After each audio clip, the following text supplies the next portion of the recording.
शुक्लांबरधरं विष्णुं शशिवर्णं चतुर्भुजं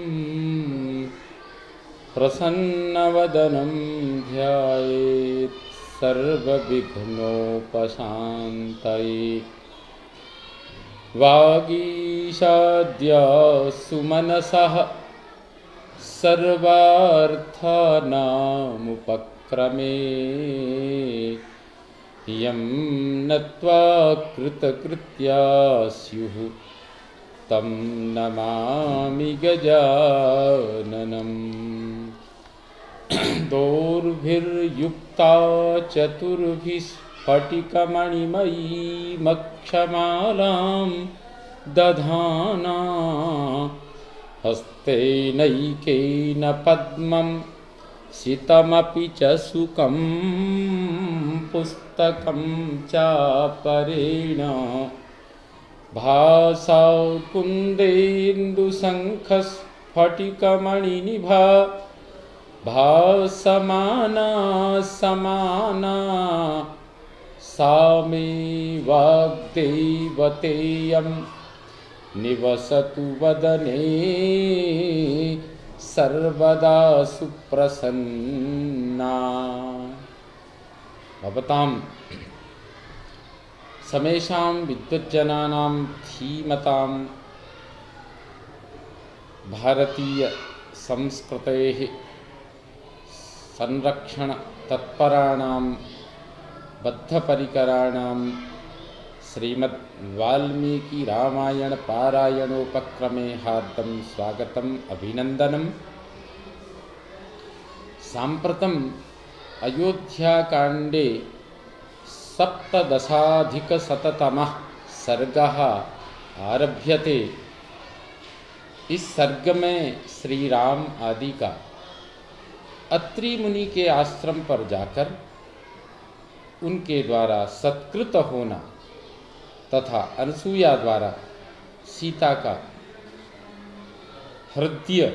हृदयम सत्कार, हार्दिक अभिनंदन, उनका स्वागत किया जाना, यह सब इस सर्ग में वर्णित है। आइए आदि कवि महर्षि वाल्मीकि की विधा, उनकी विचारधारा, उनकी लेखन शैली, उनकी काव्य कल्पना, तत्कालीन माताओं के द्वारा अपनी पुत्रियों का, बहुओं का क्या सत्कार किया जाना अपेक्षित था, उसके माध्यम से आज महर्षि वाल्मीकि इस वर्तमान समाज को भी कुछ इस वाल्मीकि रामायण के माध्यम से देने के लिए वस्तुतः साक्षात प्रतिमूर्ति हैं। वो समाज को एक सुप्रसन्न समाज, व्यवस्थित समाज के रूप में देखना चाहते हैं, इसलिए वाल्मीकि रामायण की उपादेयता आज भी है। आइए इस सर्ग के माध्यम से हम इसका श्रवण करते हुए इसका मनन और चिंतन भी करें। राघवस्त्वपयातेषु सर्वेष्वनुविचिन्तयन् न तत्रारोचयद्वासं कारणैर्बहुभिस्तदा। उन सब ऋषियों के चले जाने पर श्री रामचंद्र जी ने जब बारंबार विचार किया, तब उन्हें बहुत से ऐसे कारण ज्ञात हुए जिनसे उन्होंने स्वयं भी वहाँ रहना उचित न समझा।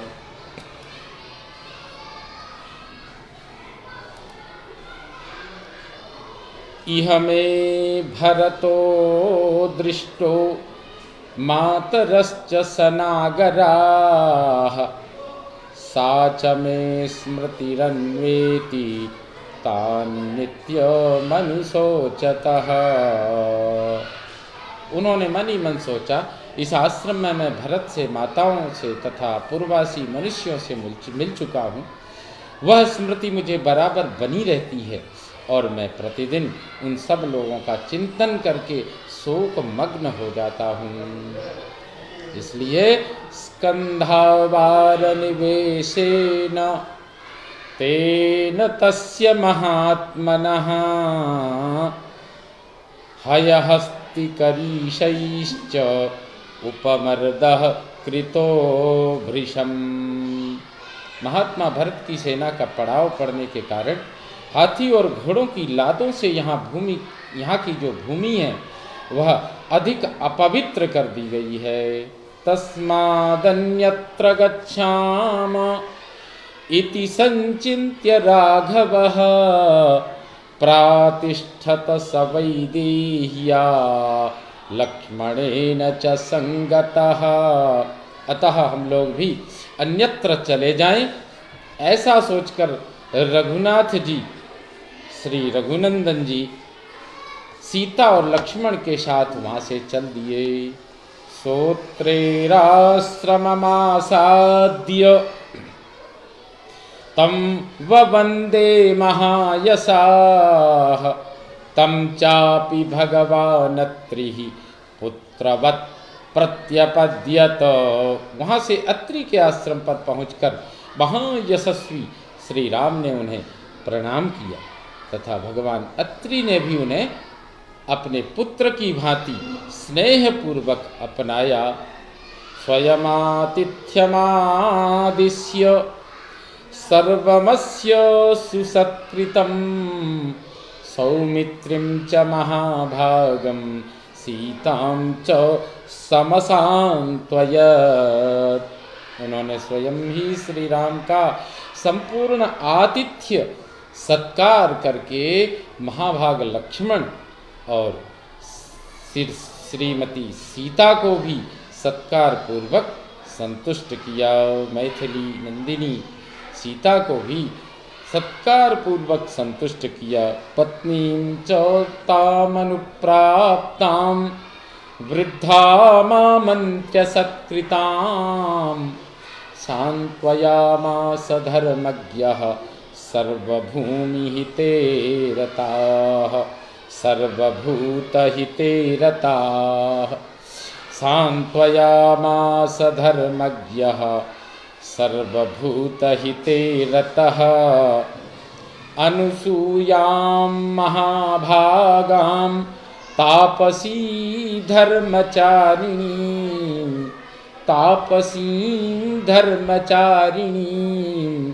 प्रतिगृहिणी स्ववैदेहीं अब्रवीदृषिषत्तमः। संपूर्ण प्राणियों के हित में तत्पर रहने वाले धर्मज्ञ मुनिश्रेष्ठ अत्रि ने अपने समीप आई हुई सबके द्वारा सम्मानित तापसी एवं धर्मपरायण बूढ़ी पत्नी महाभागा अनुसूया को संबोधित करते हुए सांत्वनापूर्ण वचनों द्वारा संतुष्ट किया और कहा, देवी विदेहराज नंदिनी सीता को सत्कार पूर्वक हृदय से लगाओ, उसका वात्सल्य पूर्वक अभिनंदन करो। रामाय चाचचक्षेतां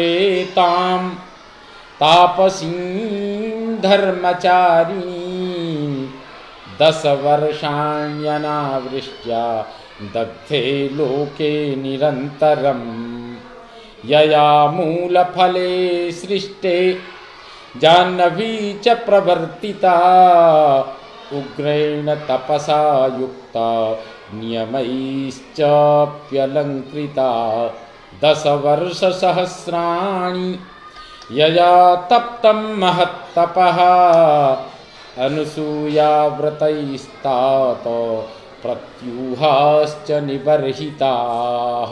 तत्पश्चात उन्होंने श्री रामचंद्र जी को धर्मपरायण तपस्विनी अनुसूया का परिचय देते हुए कहा, एक समय 10 वर्षों तक अनावृष्टि के कारण अर्थात 10 वर्षों तक वृष्टि नहीं हुई उस समय जब सारा जगत निरंतर दग्ध होने लगा, तब उन्होंने उग्र तपस्या से युक्त तथा कठोर नियमों से अलंकृत होकर अपने तप के प्रभाव से यहाँ फल मूल उत्पन्न किए और मंदाकिनी की पवित्र धारा बहाई, तथा तात जिन्होंने 10,000 वर्षों तक बड़ी भारी तपस्या करके अपने उत्तम व्रतों के प्रभाव से ऋषियों के समस्त विघ्नों का निवारण किया था, वे ही ये अनसुईया देवी हैं। जनक नंदिनी को इस प्रकार अनसुईया का परिचय कराते हुए देखिए आगे क्या कहते हैं। देव कार्य निमित्तम च यया सत्वरमाणया दशरात्रं कृता रात्रिः सेयं माते वते नघ। निष्पाप श्री राम, इन्होंने देवताओं के कार्य के लिए अत्यंत उतावली होकर 10 रात के बराबर एक ही रात बनाई थी। वे ही अनसुईया देवी तुम्हारे लिए माता की भांति पूजनीय हैं। तामिमां सर्वभूतानां नमस्कार्यां तपस्विनी अभिगच्छतु वैदेही वृद्धामक्रोधनां सदा। ये संपूर्ण प्राणियों के लिए वंदनीय तपस्विनी है। क्रोध तो इन्हें कभी छू भी नहीं सका है। विदेह नंदिनी सीता, इन वृद्धा अनसुईया देवी के पास जाओ, आप जाएं। एवं ब्रुवाणं तम ऋषिं तथेत्युक्त्वा स राघवः सीतामालोक्य धर्मज्ञाम् इदं वचनमब्रवीत्। ऐसी बात कहते हुए अत्रि मुनि से बहुत अच्छा कहकर श्री रामचंद्र जी ने धर्मज्ञा सीता की ओर देखकर यह बात कही। क्या कही सुनिए। राजपुत्री श्रुतं त्वेतन्मुनेरस्य समीरितं श्रेयोर्थमात्मनः शीघ्रम् अभिगच्छ तपस्विनी। राजकुमारी, महर्षि अत्रि के वचन तो तुमने सुन ही लिए। अब अपने कल्याण के लिए तुम शीघ्र ही इन तपस्विनी देवी के पास जाओ। अनुसूयेति या लोके कर्मभिः ख्यातिमागता तां शीघ्रमभिगच्छ त्वम् अभिगम्यां तपस्विनी। जो अपने सत्कर्मों से संसार में अनसुईया के नाम से विख्यात हुई हैं, वे तपस्विनी देवी तुम्हारे आश्रय लेने योग्य हैं। तुम शीघ्र उनके पास जाओ। ज अनसूया अर्थात न असूया इति अनसूया, जिनमें किसी प्रकार की किसी के प्रति द्वेष भावना लेस मात्र भी नहीं है। इसीलिए यथा नाम तथा गुणः, नामानुसार ही उनका व्यवहार है। इसलिए हे सीते, तुम उनके पास शीघ्र जाओ। सीता त्वे तद्वचः श्रुत्वा राघवस्य यशस्विनी तामत्रिपत्नीं धर्मज्ञाम् अभिचक्राम मैथिली। श्री रामचंद्र जी की यह बात सुनकर यशस्विनी मिथिलेश कुमारी सीता धर्म को जानने वाली अत्रि पत्नी अनसुईया के पास गईं और शिथिलां वलितां वृद्धां जरा पाण्डुरमूर्धजां सततं वेपमानांगी प्रभाते कदली कदलीमिव। अनसुईया वृद्धावस्था के कारण शिथिल हो गई थी। उनके शरीर में झुर्रियां पड़ गई थीं तथा सिर के बाल सफेद हो गए थे। अधिक हवा चलने पर हिलते हुए कदली वृक्ष के समान उनके सारे अंग निरंतर कांप रहे थे। ताम तु सीता महाभागाम अनसूयां पतिव्रताम अभ्यवादय अव्यवादयदव्यग्रा स्वम नाम समुदाहरत। सीता ने निकट जाकर शांत भाव से अपना नाम बताया कि हे देवी, हे महारानी, हे माते, मेरा नाम सीता है, और उन महाभागा पतिव्रता अनसुया को प्रणाम किया। अभिवाद्य च वैदेही तापसीतां दमान्वितां बद्धांजलिपुटा हृष्टा पर्यप्रच्छदनामयम्। उस संयमशीला तपस्विनी को प्रणाम करके हर्ष से भरी हुई सीता ने दोनों हाथ जोड़कर उनका कुशल समाचार पूछा। ततः सीतां महाभागां दृष्ट्वा तां धर्मचारिणीं सान्त्वयन्त्यब्रवीत् वृद्धा दिष्ट्या धर्ममवेक्षसे। धर्म का आचरण करने वाली महाभागा सीता को देखकर बूढ़ी अनसुईया देवी उन्हें सांत्वना देती हुई बोली, सीते, सौभाग्य की बात है कि तुम धर्म पर ही दृष्टि रखती हो। त्यक्त्वा ज्ञाति जनम सीते मान वृद्धिं च मानिनी अवरुद्धं वने रामं दिष्ट्या त्वमनुगच्छसि।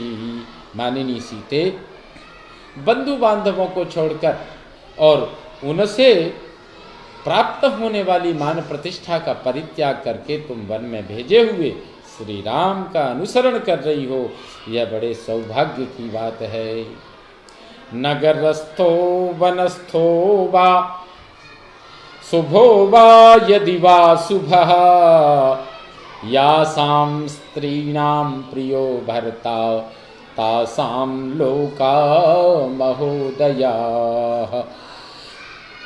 अपने स्वामी नगर में रहें या वन में, भले हों या बुरे, जिन स्त्रियों को वो प्रिय होते हैं उन्हें महान अभ्युदयशाली लोगों की प्राप्ति होती है। दुस्सीलः कामवृत्तो वा धनैर्वा परिवर्जितः स्त्रीणामार्य स्वभावानां परमं दैवतं पतिः। पति बुरे स्वभाव का मनमाना बर्ताव करने वाला अथवा धनहीन ही क्यों न हो, वह उत्तम स्वभाव वाली नारियों के लिए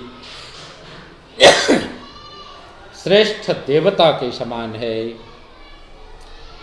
नातो विशिष्टं पश्यामि बांधवं विमृशन्त्यहं सर्वत्र योग्यं वैदेही तपः कृतमिवाव्ययम्। विदेह राजनंदिनी, मैं बहुत विचार करने पर भी पति से बढ़कर कोई हितकारी बंधु नहीं देखती। अपनी की हुई तपस्या के अविनाशी फल की भांति वह इस लोक में और परलोक में सर्वत्र सुख पहुंचाने में समर्थ होता है। नत्वेवमनुगच्छन्ति गुणदोषमसत्स्त्रियः नत्वेवम् अनुगच्छन्ति गुणदोषमसत्स्त्रियः कामवक्तव्यहृदया भर्तृनाथाश्चरन्ति याः। जो अपने पति पर भी शासन करती हैं, वे काम के अधीन चित्त वाली असाध्वी स्त्रियां इस प्रकार पति का अनुसरण नहीं करती। उन्हें गुण दोषों का ज्ञान नहीं होता, अतः वे इच्छानुसार इधर उधर विचरती रहती हैं।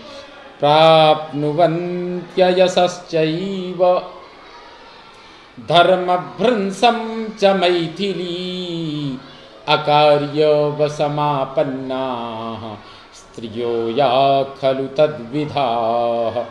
मिथिलेश कुमारी, ऐसी नारियां अवश्य ही अनुचित कर्म में फंसकर धर्म से भ्रष्ट हो जाती हैं और संसार में उन्हें अपयश की प्राप्ति होती है। त्वद्विधास्तु गुणैर्युक्ता दृष्टलोकपरावराः स्त्रियः स्वर्गे चरिष्यन्ति यथा पुण्यकृतस्तथा। किंतु जो तुम्हारे समान लोक परलोक को जानने वाली साध्वी स्त्रियां हैं, वे उत्तम गुणों से युक्त होकर पुण्य कर्मों में संलग्न रहती हैं, अतः वे दूसरे पुण्यात्माओं की भांति स्वर्गलोक में विचरण करेंगी। तदेवमेतं त्वमनुव्रता सती पतिप्रधाना समयानुवर्तिनी भवस्वभर्तुः सहधर्मचारिणी यशश्च धर्मं च ततः समाप्स्यसि। अतः तुम इसी प्रकार अपने इन पतिदेव श्री रामचंद्र जी की सेवा में लगी रहो, सती धर्म का पालन करो, पति को प्रधान देवता समझो और प्रत्येक समय उनका अनुसरण करती हुई अपने स्वामी की सहधर्मिणी बनो। इससे तुम्हें सुयश और धर्म दोनों की प्राप्ति होगी। इत्यार्षे श्रीमद् रामायणे वाल्मीकिये आदि काव्ये अयोध्याकाण्डे सप्तदशाधिकशततमः सर्गः सम्पूर्णतां याति।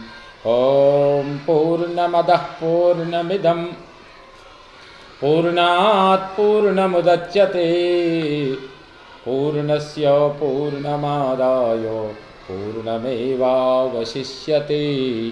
ॐ शान्ति शान्ति शान्तिः। सर्वे भवन्तु सुखिनः सर्वे सन्तु निरामयाः सर्वे भद्राणि पश्यन्तु मा कश्चित् दुःखभाग् भवेत्। ॐ शान्ति शान्ति शान्तिः। सर्वारिष्टशान्तिर्भवतु। श्रीरामचन्द्रो विजयते तदाम्। वन्दे संस्कृतमातरं वन्दे भारतमातरम्।